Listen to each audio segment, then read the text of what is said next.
Hi, I'm David Waddell. I'm CEO and Chief Investment Strategist for Waddell & Associates, and welcome to this, our 2019 State of the Union Address.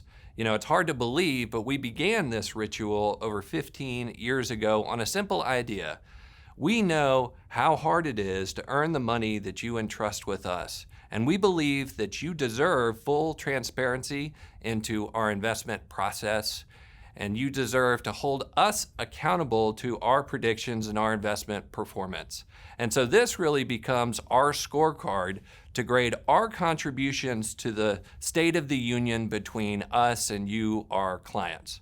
So over the next 45 minutes, we'll take some time to look at our predictions that we made last year and score our results, lay down some predictions for 2019, and then we'll talk at length about how we're going to approach these markets as we move throughout the year. And as a bonus this year, given the fact that this State of the Union is fully virtual, you will have the opportunity to pause me anytime you'd like to get up and refill your glass.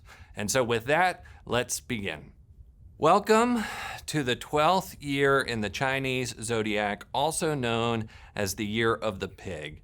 In this auspicious year, it actually denotes the final year of the Chinese zodiac, which is fitting for a conversation around recessions and the end of this bull market cycle.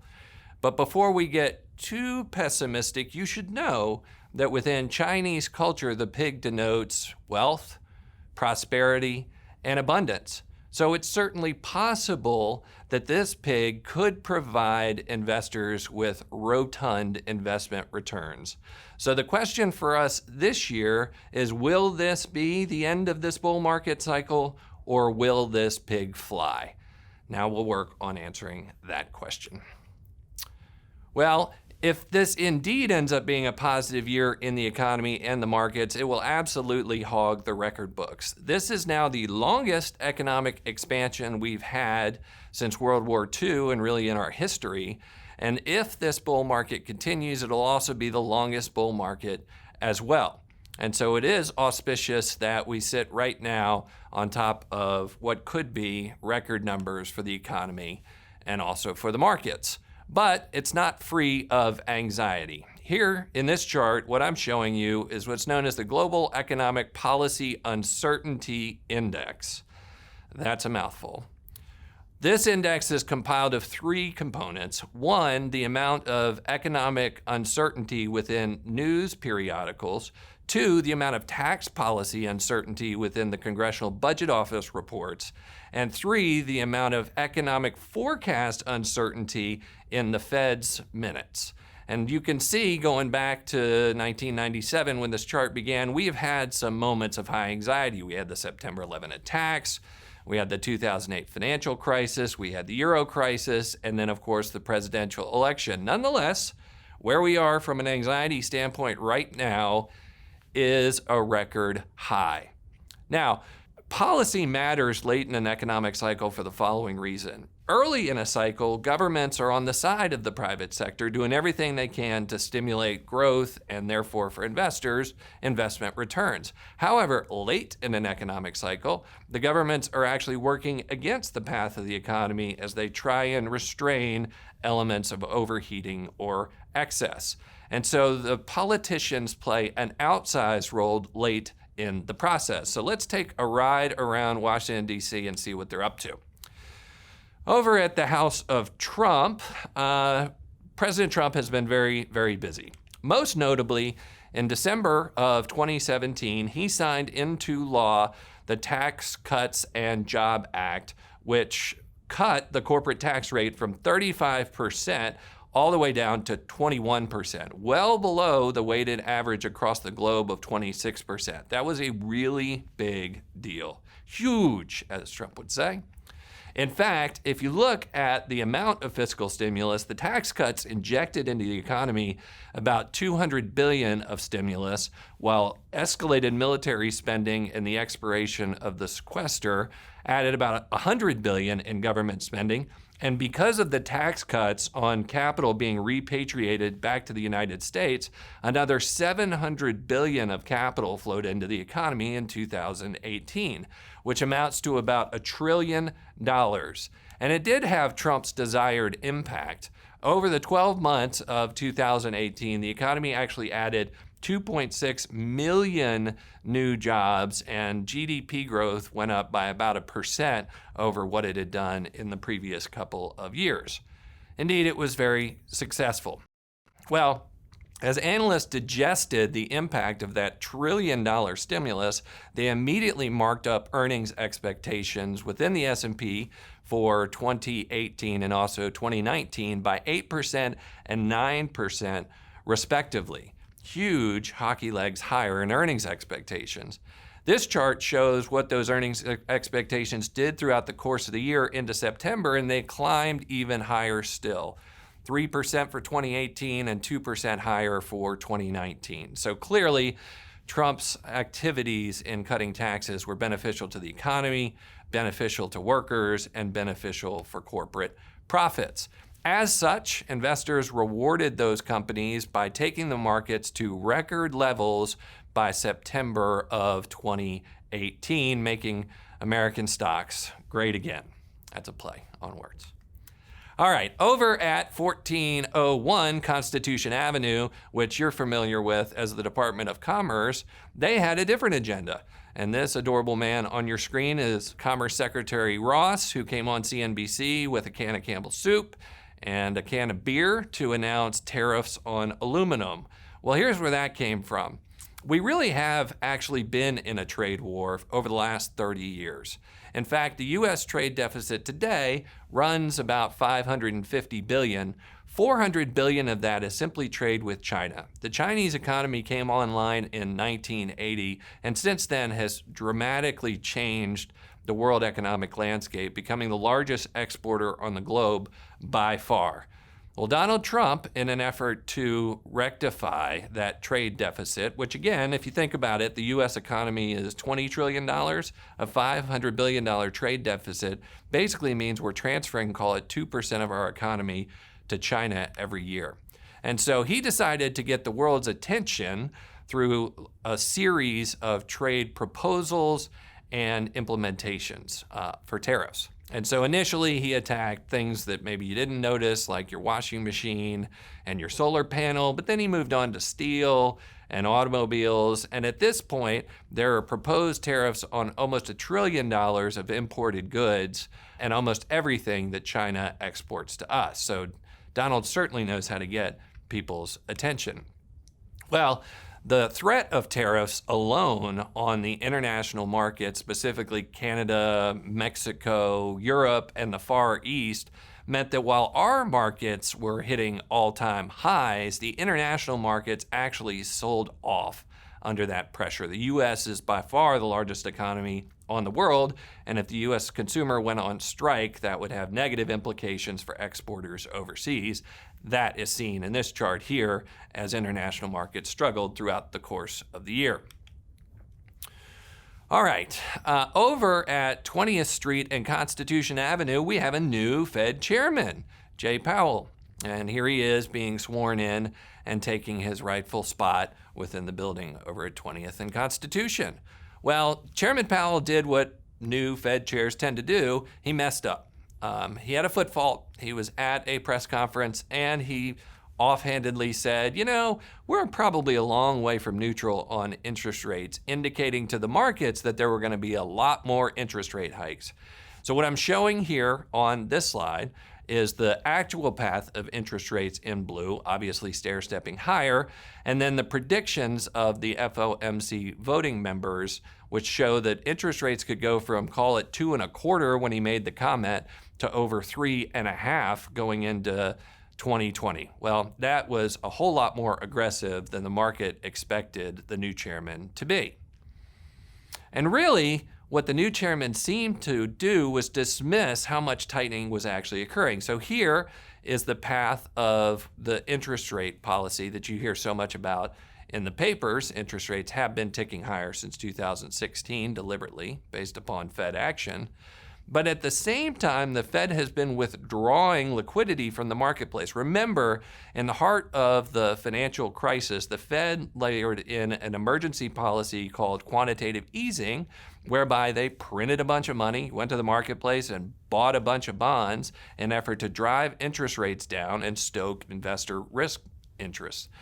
Well, they're now doing that policy in reverse. We're actually seeing the Fed sell down $50 billion in assets every month. And so in 2018, the Fed actually sold into the marketplace $500 billion in assets, draining investor liquidity. Chairman Powell seemed to dismiss the impact of that policy, focusing attention on the overnight interest rate. Well, the markets didn't dismiss that at all. And in fact, it's not just the U.S. that's changing that quantitative policy from quantitative easing to quantitative tightening. It's Europe, it's Asia as well. And when you add them all together, the numbers get pretty large. So in 2018, central bank actions around the globe actually drained $1.3 trillion of liquidity from the global marketplace. Hard to say that that wouldn't have any impact on the markets. It's actually had a large impact on the markets. First thing it did was cause economists to ratchet down their GDP forecasts. And you can see fourth quarter 2018 with estimate around 3.2%. I think that's too high. We're still waiting on that number. But you can see the slope downward in expectations into the fourth quarter of 2019 with maybe a GDP growth rate of about 1.5%. So this dramatic withdrawal in liquidity withdraws a lot of lighter fluid for the economy, if you will, and in doing so, takes the projections of forward economic growth down with it. Well, as the economic growth projections come down, Wall Street analysts quickly mark down earnings growth estimates as well. So we saw that estimates for 2019 rose another 2%, I believe, throughout the course of the year and quickly dropped off 5% once Chairman Powell started talking more about aggressive Fed policy. In fact, the level of fear in the market was the highest that we've seen in a decade. This chart here shows the largest declines in the PE ratio within the S&P 500 over the last 40 years. And what's astounding by this, as you can see in the highlighted bar, 2018 saw a larger decline in the PE ratio than we saw in 2008. That's how much marketplace anxiety there was related to what the Fed's testimony was stirring. And this led to a terrible investment environment going into the fourth quarter of the year and actually led to the worst December we've seen since 1931. Rather a tragic tale, but it wasn't just stock investors that suffered. This chart takes every major asset class and anything in red underperformed inflation for that year, while anything in white actually outperformed inflation. So let's take 2008. You can see that anything related to risk markets, high yield bonds, stocks, REITs, etc., ended up having a negative performance. But in 2008, you could have at least made a little money if you owned long-term government bonds as interest rates came down. In 2010, the economy was revving up again and everything made money. And you can see in normal course of action, you'll have some things that win and some things that lose in any given year. Well, in 2018, everything lost. Bonds lost, commodities lost, stocks lost. By year end 2018, everyone was a loser. And then there was Bitcoin. Even the cryptocurrencies took their punishment. In fact, Bitcoin was down 70% last year. And if you look at the top 20 coins overall, investors ended the year owning $500 billion worth of cryptocurrency. By the end of the year, they had $100 billion. So they lost $400 billion in cryptocurrency. And if you remember from last year, when we asked the question, would we rather own a tulip or a Bitcoin, unequivocally, our answer was a tulip, which would have been the right answer. With that, let's go back and look at our predictions for 2018 and see how we did. We thought while the economy was still progressing that we were entering into a later portion of the cycle, and after a great year in 2017, we thought risk might be not as well rewarded in 2018. So we advised our investors to maybe mind your consumption a little bit going into 2018. We didn't expect a bear market. In fact, we thought that equities would end the year marginally higher, and obviously we were at record highs into my birthday, September 21st, and thanks to Jay Powell, things collapsed after that. In terms of size, we expected large companies would outperform small companies, which they tend to do as you get into an environment of more risk aversion, and that did occur. In terms of style, we thought companies that are capable of growing organically would outperform more cyclically oriented sectors, which are more traditionally the value sectors. That occurred.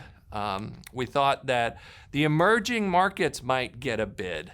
If people were excited about the stimulus in the United States, which creates a whole lot more buying power for all of us, that might lead to more imports from the emerging markets. Well, obviously the tariffs interrupted and undercut that thesis, and the emerging markets ended up having a difficult year. In terms of U.S. interest rates, Powell said that rates were going to go higher, and so we expected them to, and they did. In terms of bonds, we thought, well, maybe credit would continue to outperform since the economy should continue to grow, especially with the stimulus that Trump put into the system.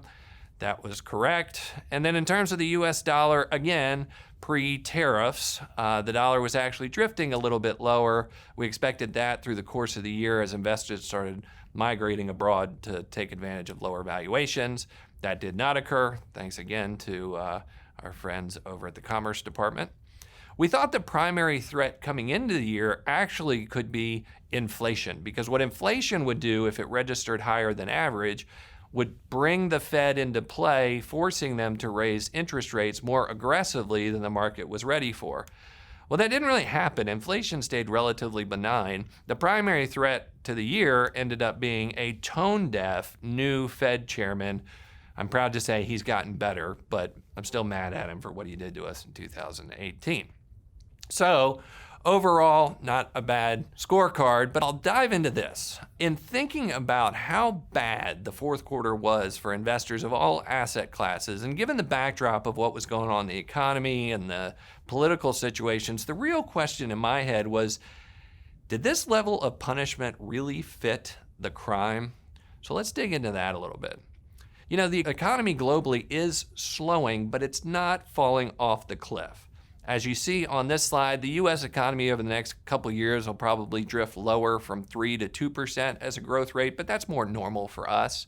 The euro area doesn't really grow anyway, so its reduction doesn't really matter. In terms of China, maybe we go from 6.5% to 6%. Given the size of the economy over there, that's still relatively robust. And so when you add it all up, the world economy may slow from 3.7% to 3.5%, but that's not really that big a downgrade. So we're slowing, but doesn't look like we're recessing. And global earnings are slowing as well, but they were a little overstated. Specifically, the earnings in the United States of America for 2018 were goosed by about 16% from the tax cuts. So this 24% growth rate we had in the U.S. without the tax cuts really would have been more like 8%. And as we enter next year, U.S. corporate earnings growth may slow a little bit to call it 6%, but that's really in line with its long-term average, and the globe overall should grow earnings at about 6% as well. So yes, it's slower, but by no means is it historically slow. Now, bear markets are not created equal. Obviously, we had a very difficult tape in the fourth quarter of 2008, leading us to question, is this a recessionary bear market or is this a non-recessionary bear market? Recessionary bear markets tend to decline anywhere from 25 to 30%, and the recoveries of the market peak tend to take a long time. Non-recessionary bear markets may fall 20% on average, but they tend to recover ground and new highs relatively quickly. So the question is, was this a recessionary bear market or a non-recessionary bear market? Well, if we think about the end of an economic cycle, there is a natural order of things, which we discussed at length this time last year. The first stage of the four, in my head, of late stage action is you see rising inflation expectations. Inflation expectations in the U.S. began rising in mid-2016 after the Brexit vote, actually accelerated into 2017, so that absolutely occurred. We also, in the 4 phases, enter a second phase after the rising inflation expectations phase of contractionary central bank policy. The reason that we enter this phase is because the Fed is reacting to the rising inflation expectations and jacking up interest rates to try and curb those expectations. Well, as we've seen, the combination of their quantitative tightening policy now and the escalation in interest rates has taken us past what we think is the neutral rate of interest, going ahead and checking off that we passed through, or at least we're in, this contractionary central bank policy stage. The next stage is pre-recession indicators. When you have contractionary central bank policy, it begins to create a drag on the economy, and you can start to see that in some early warning signs among the economic indicators. And then finally, you end up triggering a full-blown recession. And in our initial timeline that we gave to you last year, maybe that's 2020, could be 2021, but here's where we think we are kind of moving within this cycle. Maybe we can get more accurate with that prediction. So let's look at the most indicative of the pre-recession indicators we monitor. This chart, and you're probably hearing a lot about this in the press, is the difference between the 10-year and the 2-year Treasury yield. And that is the yield curve, and the media talks a lot about what happens when the yield curve inverts. So I'll explain it basically like this. In a traditional healthy environment, let's say banks pay you 2% on your deposits, and then they go out and loan that money to a borrower who pays them 5%. So the bank gets to keep 3% between the 2% they pay and the 5% they receive. Given that environment, if you're a bank, you want to loan as much money as you possibly can. Well, when that inverts, and let's say you're paying investors 5% on their deposit, but you're only receiving 2% from your borrowers, you just don't loan money at all. And if you don't loan money, credit dries up, then the economy basically comes to a halt. That's the reason why on this chart you'll see anytime the yield curve inverts, some period later you'll find a recession, which I show here with the gray bars. Now, where we are currently is not inverted. However, at 17 basis points, 0.17%, we're at the lowest level we've been in over the last decade. So the curve is not inverted, but it appears like it's headed that way. So this prompted me to go back, dig through the data, and said, what happens when yield curves invert? So I studied the last 7 inversions going back to 1965, and here's what I found. At the moment of inversion is not necessarily the moment to sell. Here is the time period by which stock markets continued to advance into their peak in each one of those instances. And what you can see is on average, the stock market doesn't tend to peak until 17 months after the yield curve inverts. Not only do they continue to advance for a while, they also climb a good deal higher. So across the 7 that I studied here, the average return from inversion to the stock market peak was actually about 20%. Now, ultimately, after the peak, you do enter into a recession relatively quickly. On average, after the stock market peaks, 5 months later, you're into a recession. So let's use that framework to see if we can't predict when the next recession may occur. All right, mapping that into our current timetable. Right now, the interest rate spread, as I mentioned earlier, is 0.17% between the 2-year and the 10-year.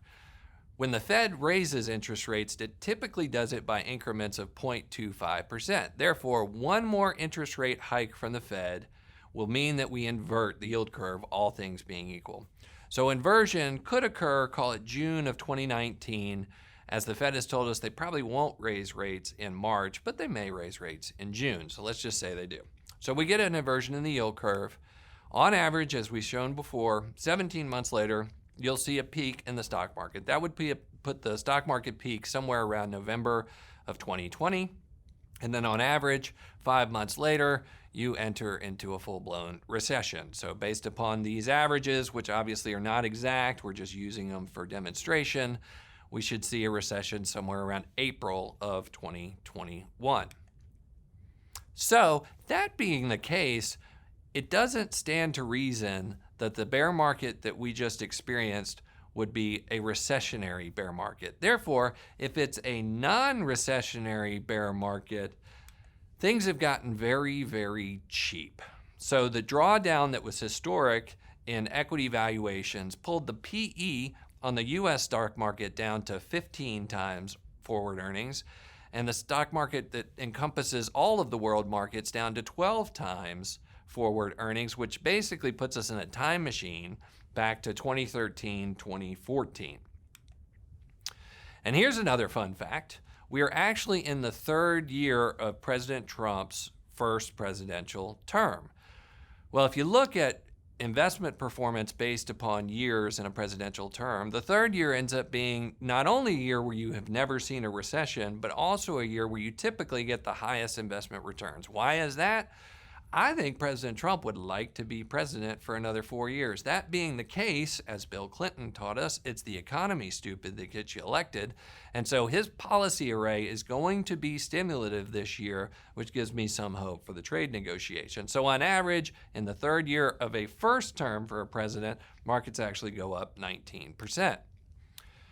Given that the analysis and the market did this calculation quickly, if this is a non-recessionary bear, then the sell-off was way overblown. And as you can see in this chart, and it's kind of dramatic how quickly markets move these days, the recovery that would typically happen over a 24-month period has happened within a 5.5-month period. And today, we stand about 5% below the market peak that occurred on my birthday, September of 2018.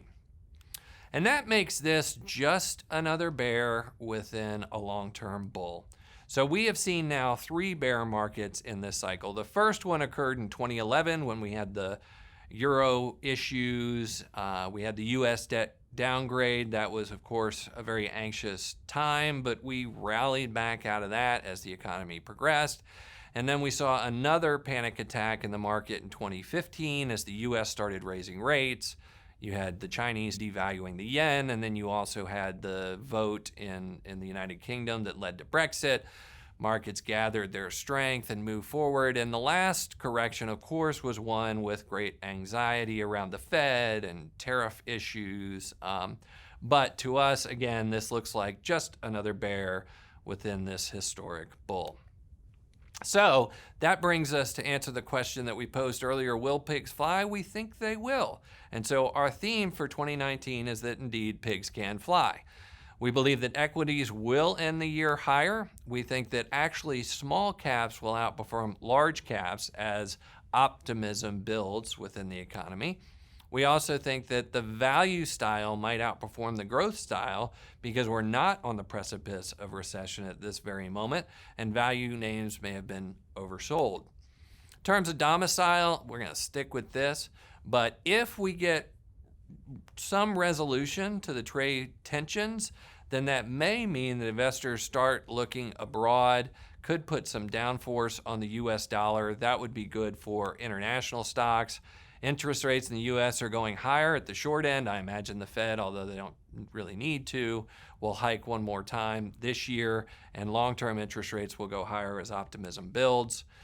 Finally, we think the credit will outperform just as it has this year. I'd stay away from interest rate-sensitive bonds. As we mentioned, we think the U.S. dollar could go lower if U.S. monetary policy eases a bit and we get some resolution to the trade tensions. And so let's talk a little bit about that. The primary threat this year is fairly obvious. This is a chart put together by the OECD that says what is the drag from the current tariffs that are levied across the global economy. And you can see really it's not that great. So maybe a 20.3% maybe on world GDP, not much. But when you add in all of the proposed tariffs, things get a little bit dicier. And so you can see it could drag world trade down by maybe 1.25%, and it could drag the global economy down by 0.5%. But it's the psychological impact that causes the biggest drag. The confidence in business leaders, the expansion plans being put on hold while everybody sorts out this new world order with large tariffs flying around the planet, that could subtract as much as 1% from world GDP. That would matter. And so as such, Clearly, the largest threat is sort of the ego match between these two strongmen. However, let us not get too pessimistic because Trump is in campaign mode, and for Xi, it is the year of the pig. All right, we're going to transition a little bit from what we think is happening in the markets to how we're approaching the markets. To stay with our theme, we will talk a little bit about changes we have made systematically to our investment approach as the 2018 W&A Investment Model Modernization Act. But before I talk about the current model, let me give you some perspective by taking you back through various periods in our company's history where we've made significant investment model changes. The source on this is my mother. That is a picture of my father in 1986. And this was the beginning of Waddell and Associates. At the time, if you were a do-it-yourself investor, the most progressive technology was cable television. Dad would sit on that little stool, I think that my grandmother knitted the cover to, and watch Financial News Network, which was the precursor to CNBC Today. And he would watch the ticker tape come along. He would make individual security selections. This was before the proliferation of mutual funds, ETFs, and index funds. And that's how Dad managed money for himself and for our early clients.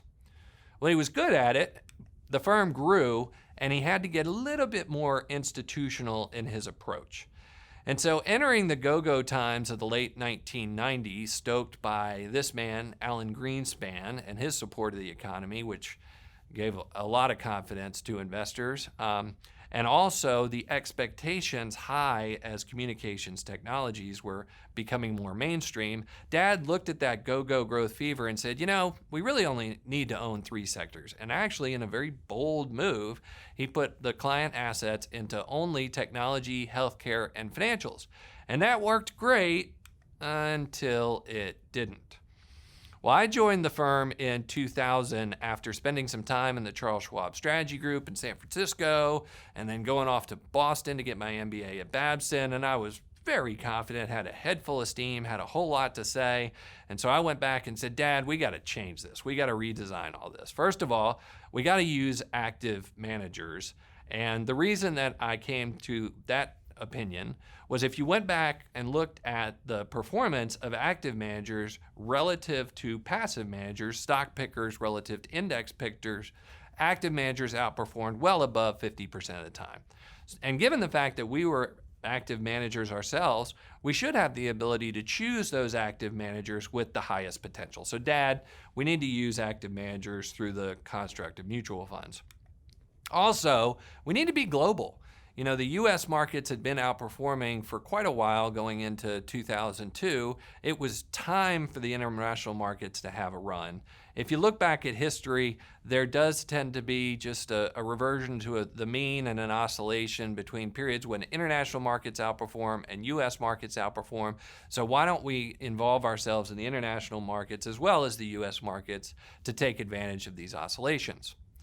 Additionally, Dad, we need to be growth and value. While the growth portfolio had performed rather well, value had gotten very cheap going into 2000, and it looked like they were due for a few years of outperformance. So rather than being style specific, why don't we be style agnostic and be balanced, more balanced among the dominant styles in the market, which are growth and value? Well, I made the case pretty persuasively over 2 years. And finally, he said, all right, David, you want the portfolio. You become the senior investment strategist, but you're going to be held accountable to it. And so the new portfolio design became 45% allocated to active growth managers, 45% allocated to active value managers, and 10% reserved for what we called special situations, area where we thought we could get excess performance from markets without taking on extraordinary risk. Well, I'm proud to say that it worked. And so this is a chart of the performance over a 10-year period, June of 2002, when I sort of took the reins, to December of 2012. For a 10-year period, gross, net of fees, we well outperformed the benchmark, and the design worked. Proud of that, and Dad was too.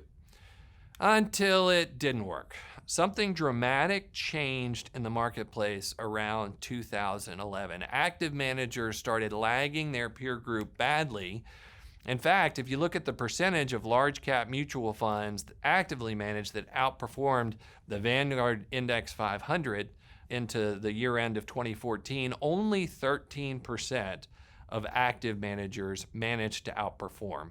Very difficult to choose from that set if you're managers like us. Well, what happened? What happened was the marketplace preference set changed. We saw a dramatic shift in money flows. This is a chart that shows new cash flows into index mutual funds between 2000 and 2012. And while there was a little bit of an upgrade in the amount of money flowing into these index funds between 2007 and 2012, what happened between 2011 and 2015 was basically historic. It was a sea change, making it almost impossible for active managers to beat their index. And most of the money only flew into one area of the market, which sort of concerned us.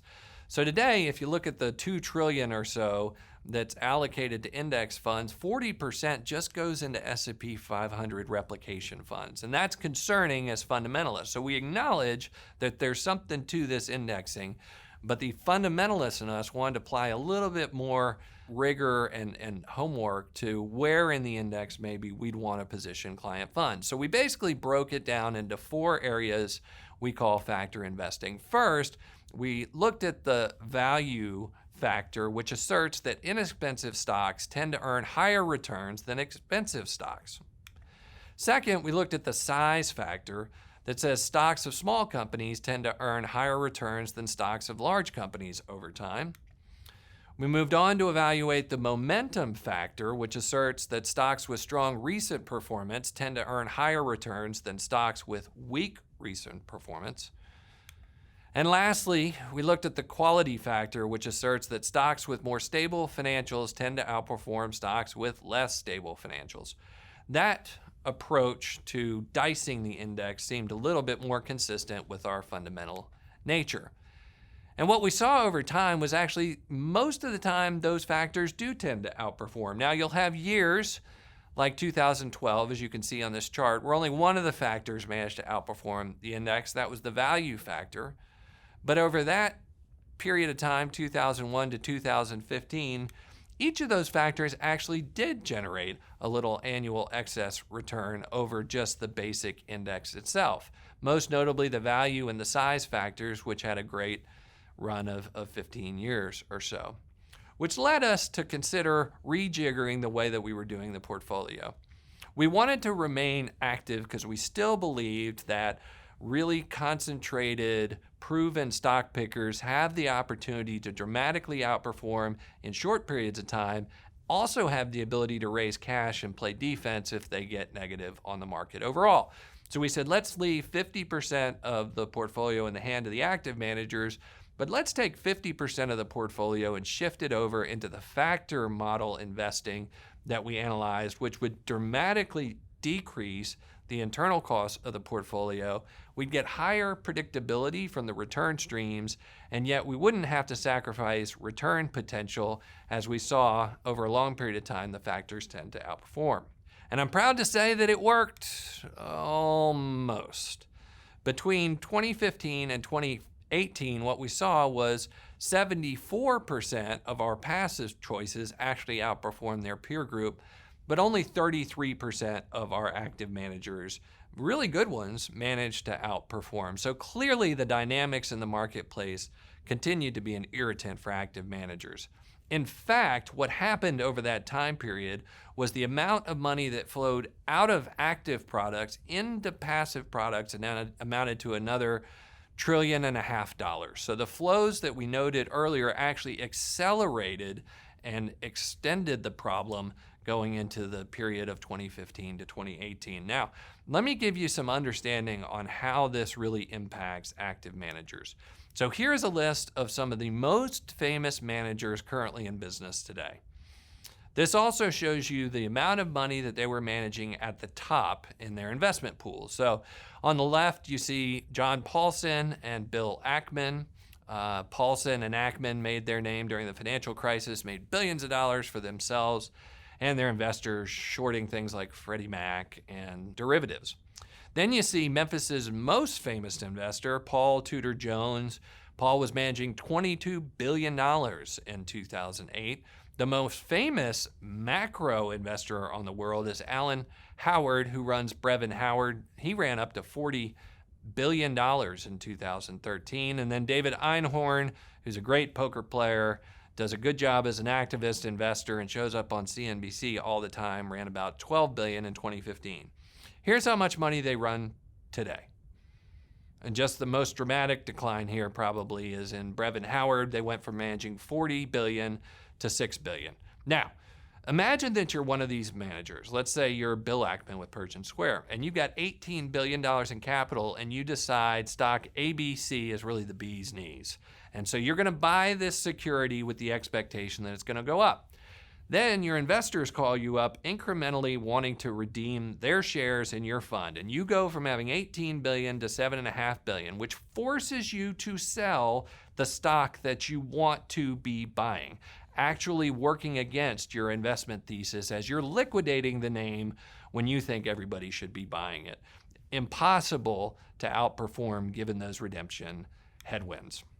What Wall Street did actually that ended up being so difficult for these active managers was it unbundled the active management process. Here is a classic photo of Warren Buffett back in the day. This would have been Warren's process and really still is today. If you want to pick a stock, the first thing you got to do is pick a universe of stocks to start with. So think of that as choosing an index. So let's say Warren says, I want a large cap US company. He might start off with the S&P 500 as his index. Once you have an index, you got to build a screen. What are the investment criteria that I want the stocks that filter through the screen to abide by? Maybe it's low PE, maybe it's low price to sales, maybe it's high return on assets, high return on equity, large dividend yields, whatever it is. You build a quantitative screen, you filter the stocks through, and then the stocks that are remaining are your opportunity set. And then in the old times, you'd pick up the phone and you'd talk to channel partners and industry analysts, and you'd talk to management and figure out who their competitors are, and you'd make buy-sell timing decisions, and you'd apply all of your judgment, your wisdom, and your manager skill. Well, Wall Street figured out how to innovate and make products for each step of this chain. So if you want to just buy the index, the universe of stocks, you can do that. They have index replication funds like the famous Vanguard S&P 500 fund, and the cost to buy that is about 0.10%. That's what it takes to buy an index replication fund. Now, if you want to get a little smarter, if you want to do factor investing and whittle down that index to those companies that have the attributes that you're seeking, then you can buy the quantitative screen. You can buy a factor fund. You pay about 0.15% for that. So to get the index, to get the screen, cumulatively costs you about 0.25%. Now, to get Warren's very expensive. You end up paying another 1% for judgment, for somebody to pick up the phone, run a big staff, basically apply experience, wisdom, and skill. For that, you pay 1%. The cumulative cost, therefore, to have the index, have the quantitative screen, and have the judgment of an individual runs about 1.25%. So now the question the markets have been asking is, where does the value exceed the cost in this chain? Well, if you think about index replication, the 10 basis points you pay, you get, right? You want to buy the index, you get the index, you pay 10 basis points, it is what it is. The second step, the quantitative screen, the factor funds, you pay an additional 15 basis points, 0.15% for a total of 0.25%. Is it worth it? Well, if you go back and look at our analysis, it is. So that's an example of where the value exceeds the cost. Well, what about picking the winners, the qualitative judgment factors that you're paying 1% for? Well, given the headwinds that they're seeing from asset flows, et cetera, the cost of that has well exceeded the value that you receive going through those active products. And that's why we see this continual migration away from that higher cost, more qualitative system that made Warren Buffett so great over time. Markets have changed. And so we must change. So we went back to the drawing board after doing all of this analysis and said, okay, let's think about what our desired outcomes are for ourselves as alpha clients at W&A and for our existing clients today. Well, we'd like to achieve more consistent returns versus the global benchmarks. To do that, we need to overweight these quantitative strategies, these factor funds, which will reduce our tracking error. Now, tracking error sounds a little wonky. Let me explain what that is. Tracking error is the disparity between the way portfolios are performing relative to their index. And it can create great psychological dismay and disorder if your portfolio is not tracking along the index that you see on TV. Sometimes it's in your best interest, sometimes not, but it can certainly smooth out the psychological experience for investors to lower tracking error. And so we endeavored to do that through enhanced index strategies, factor-based strategies, more quantitative strategies, and selective active strategies. And we're going to do that with 80% of the portfolio. We also want to reduce underlying investment expenses for our investors. Obviously, the less you pay, the more you earn on the underlying investments. And to do that, we've decided to fill the portfolio with lower cost ETFs, index funds, and quantitative factor funds. How are we going to improve tax efficiency? Because obviously, taxes end up being a drain on investment performance over time, specifically in taxable accounts.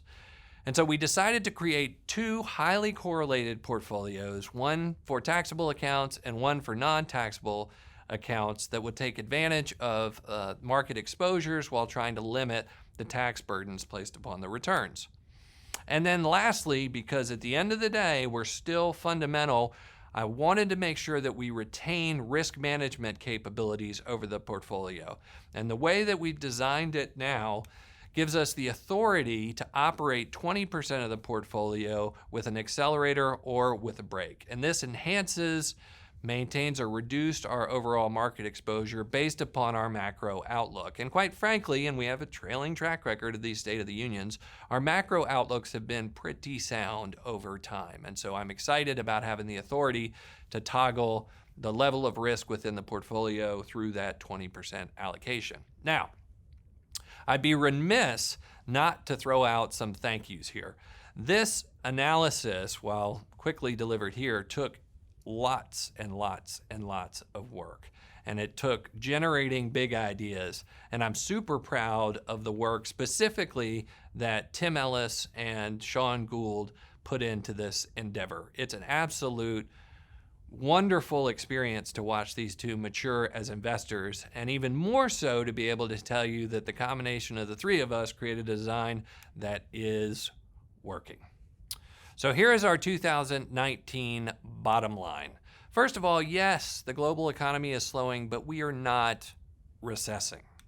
Second, we have seen a post-stimulus earnings, and they're going to grow. They're not going to grow at the same pace that they grew initially last year, but they're going to grow at a normal pace. So the global earnings picture is a mid-single digits, and that's perfectly fine for these markets to advance. And because of the panic we saw in the fourth quarter, markets have gotten very, very cheap relative to forward earnings, even at that lower growth rate. So valuations historically are very attractive, especially overseas. And I think, again, for political reasons, you can expect better fiscal decisions in 2019. Now that Chairman Powell has gotten some experience on the job, I think you'll expect some better monetary policy decisions as well as communication in the U.S., also in the EU and China as well. And remember, it is the third year of the presidential cycle. Trump knows how to win, and what it takes to win a second presidential term is robust investment returns, a robust economy. He is campaigning for that right now. But it's also, and most importantly, the year of the pig. Those of you intimately familiar with the Chinese zodiac and the associated investment returns will recognize this chart. These are the average returns for each one of the animals within the Chinese zodiac going back to 1928. And so just for orientation, the rat has been squeaking by with about a 4% investment return over time. The rabbit left ahead, providing investors about a 12% investment return over time. You can see the snake slithering around near zero. But what about the pig? Well, the auspicious, prosperity-driving pig actually has produced historically the highest level of investment returns among the animals within the Chinese zodiac, giving us great optimism as we enter into 2019 and helping us answer the question we posed initially of, is this the end of the economic cycle? The end of the market cycle, or will pigs fly? In 2019, we think they can fly.